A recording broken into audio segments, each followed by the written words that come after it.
Hey, how's it going? Welcome back to another video. Today we're going to be checking out the latest changes in Elementor 2.5. If you're unfamiliar with Elementor, it's a page builder for WordPress, which we highly recommend.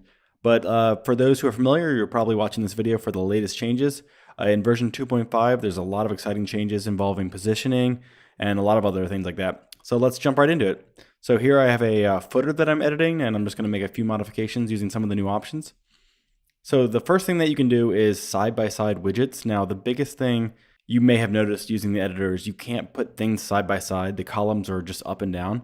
But now you can actually set elements to be in line. So as an example, we're going to create a intersection here.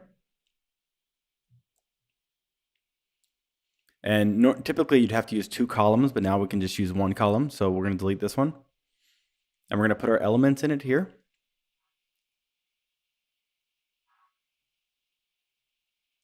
So you can see it's acting as a column.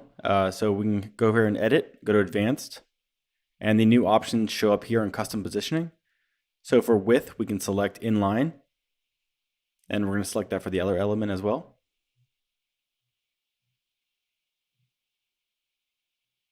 So you can see it actually has our elements side by side. Now this is great for putting buttons side by side or any other kind of elements. So in addition to this new inline option, you can also change how the flexbox is showing the elements in here. So vertical alignment and horizontal alignment. So we're going to go actually to the column options. And you can see horizontal alignment, and we can do space between. And then actually, this is great for if you're making headers or footers, since this was actually difficult before this update. Space around. If you're familiar with Flexbox spacing, these are all should be familiar. But it's great to see these new options giving you a lot more control.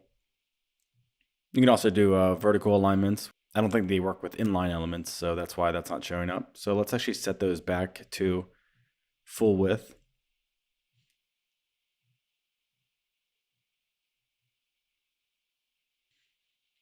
So we can actually set our section to a minimum height.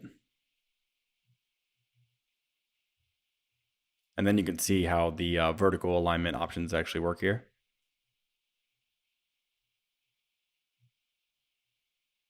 Now, in addition to these positioning options, you can also hide columns based on responsiveness. So if you go into advanced responsive, we can actually hide the column here on mobile or tablet or desktop. I'm surprised this option wasn't here before, but it's a great addition.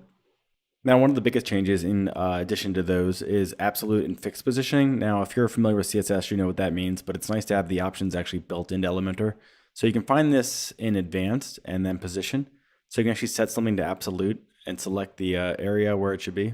I kind of fell off the screen here.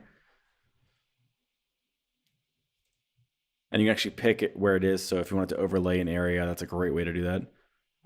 That's kind of a great way to add background elements or something like that. I wouldn't put anything you interact with using that positioning. And you can also do fixed positioning, which makes it attached to your scroll.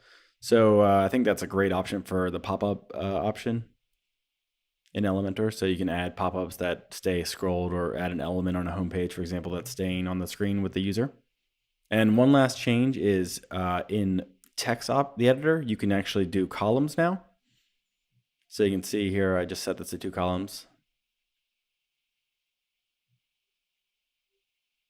So if you want to set your text to be columns, that's a way easier way to do it using CSS through the actual editor.